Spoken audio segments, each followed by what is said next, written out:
meron naman pala kayong nararamdaman ng problema, una sa lahat, talaga, babalik lang tayo dun sa laging napag-uusapan. 'Di ba? Kayo lang muna. Kaya nga minsan kapag may problema kayong dalawa as partner, 'di ba? Dapat kayo lang ang nakakaalam. Kasi mahirap kapag lumabas na yan sa ibang tao. Kasi bakit, ha? Wow, galit na galit. Kasi nga, nangyayari yan. Siyempre, may mga iba't ibang panig na yan. Siyempre, darating na dyan sa point na mag-iiba na rin yung paningin nila doon sa partner mo. Tapos kapag nalaman nila na, biglang umokay kayo, hindi mo na maaalis kung anong naiisip ng ibang tao para sa kanya. Especially, if sinishare mo na siya sa iyong family, sa friends mo. I know it's being selfish in a way na ang hirap naman yan, DJ Kim. Kikim-kimin ko na lang ba ito? Itong problema ko.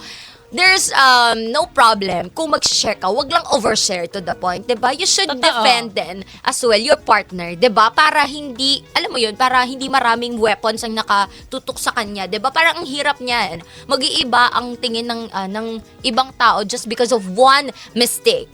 So, 'di ba? It could have been like mare-resolve pa siya if kayong dalawa lang ang nakakaalam. 'Yun lang naman eh. Totoo, parang keep it between you guys. Yes. No, pero pagdating kasi dito sa issue natin ngayong gabi, parang kung iisipin mo, para sa akin, CZ, ang naging biktima talaga is si JC.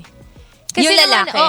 Like, siguro mali din na parang lahat na lang pinaghihinalaan niya. May mga ka-vibes kasi na nagsasabi na tigil-tigilan nyo naman kasi yung parang pagsiselos sa lahat ng bagay. Para naman kasing minamanifest nyo na mag-cheat sa'yo yung partner mo, di ba? That is the reason why itong si Mikay biglang kumawala. Bigla siyang, teka lang, pagod na ako, nasakal na ako, 'di ba? Parang kapag ang tao nasasakal at talagang very controlling ka, kapag nakalaya yan, gagawa yan ng hindi mo aaklaing magagawa niya. Totoo naman. Pero kasi hindi rin ibig sabihin nun, tama yung ginawa ni Mikay. Yes. Kasi 'di ba, nagigets ko na sasakal ka, pero kasi pwede mo naman pag-usapan yan. Kung nasasakal ka na talaga, ayaw mo na dun sa relasyon, ba't di mo na lang bitawan, Mikay? Pero what if ilang beses na pala siyang nakipag-usap dito kay JC, tapos hindi pala siya pinakinggan ni JC, di ba?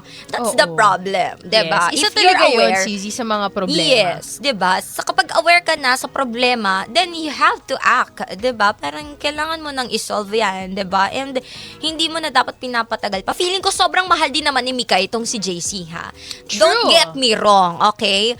For sure, mahal niya to kasi hindi man sila magtatagal. Kung hindi niya mahal ang isang tao, siguro, nasaktan lang din siya. Pag, di ba ang tao kapag nasaktan, nasakal, tapos kapag isang beses nakalaya lang, parang minsan makakahinga ka lang, tapos may isang tao na makikinig sa'yo, di ba parang ang sarap lang din sa feeling na, hala, itong taong to parang it gives comfort. So,